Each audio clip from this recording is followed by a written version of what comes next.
Bienvenue. Dans cette analyse, on va s'intéresser à une petite révolution, une transformation radicale dans la manière dont on comprend l'esprit humain.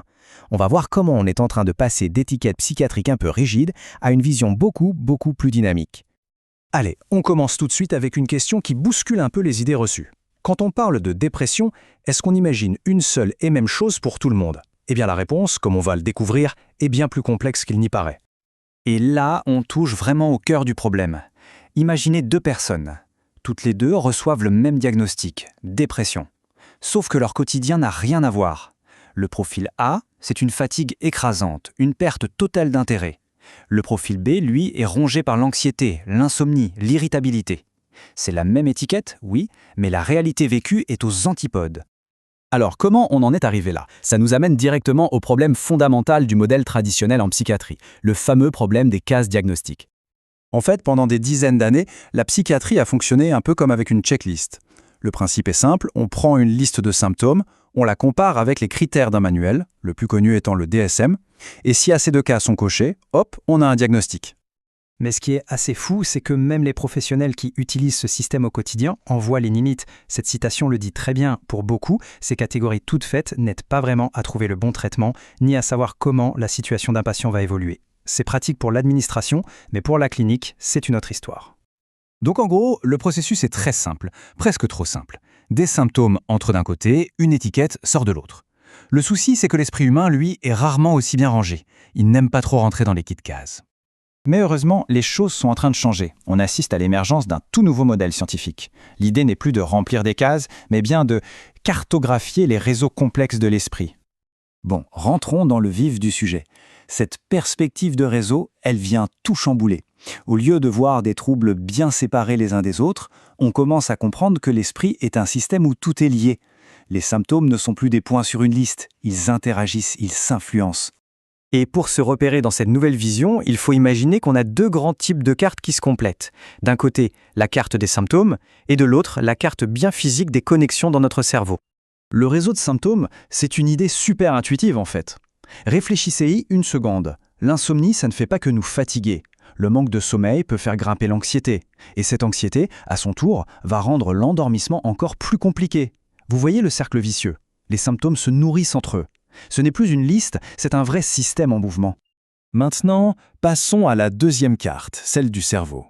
Et là, ce qu'on voit est juste fascinant. C'est une représentation de ce qu'on appelle le connectome humain, en gros, l'ensemble des connexions de notre cerveau. C'est une véritable autoroute de l'information. Et les zones les plus colorées, ce sont les grands échangeurs, les carrefours vitaux. Ces carrefours, qu'on appelle des hubs en anglais, sont super importants. Ils sont très connectés, bien sûr, mais ils sont aussi très densément connectés entre eux. C'est un peu le cœur du réacteur. Les scientifiques ont même un petit nom pour ça, le Rich Club, qu'on pourrait traduire par le club des nantis. C'est vraiment la colonne vertébrale de toute la communication dans le cerveau. Alors, concrètement, qu'est-ce que ça change? Prenons un exemple, la schizophrénie. Avec cette nouvelle carte, on ne la voit plus comme une chose localisée, mais comme un problème de réseau. Les recherches montrent que ce sont justement les connexions au sein du fameux club des nantis qui sont les plus faibles. C'est un peu comme si les plus gros échangeurs de notre autoroute cérébrale étaient endommagés. Forcément, ça crée des embouteillages monstres et ça perturbe tout le trafic d'informations. Mais attention, l'histoire ne s'arrête pas là. Et c'est ici que ça devient vraiment intéressant, un peu contre-intuitif. Parce que cette nouvelle carte du cerveau ne révèle pas que des problèmes.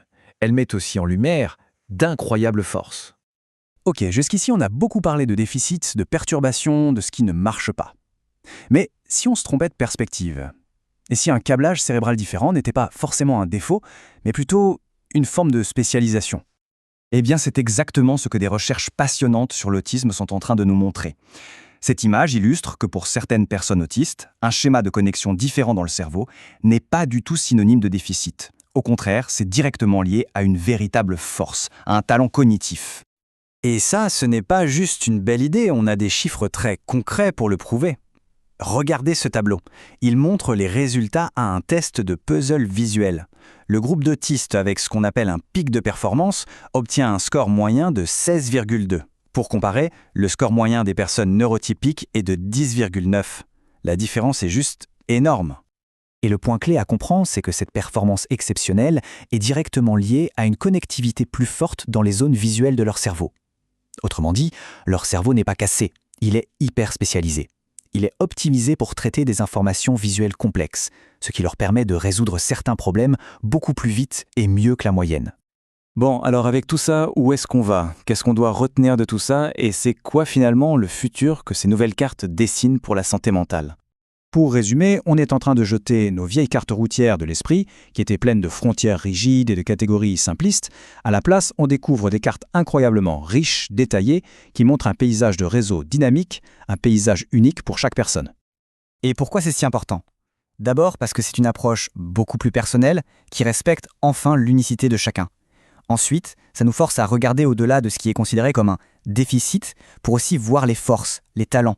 Et enfin, ça ouvre des pistes incroyables pour des traitements beaucoup plus fins qui pourraient viser à rééquilibrer des réseaux entiers plutôt que de juste masquer des symptômes. Et voilà, la boucle est bouclée. En abandonnant ces vieilles étiquettes, on ne fait pas que mettre à jour un manuel. On change potentiellement notre regard sur ce que ça veut dire être humain. Avec nos fragilités, oui, mais aussi et surtout avec nos forces parfois insoupçonnées. Alors je vous laisse avec cette question. En quoi le fait de voir chaque esprit comme un réseau unique et personnel, et non comme une étiquette, change notre façon de nous percevoir et de percevoir les autres?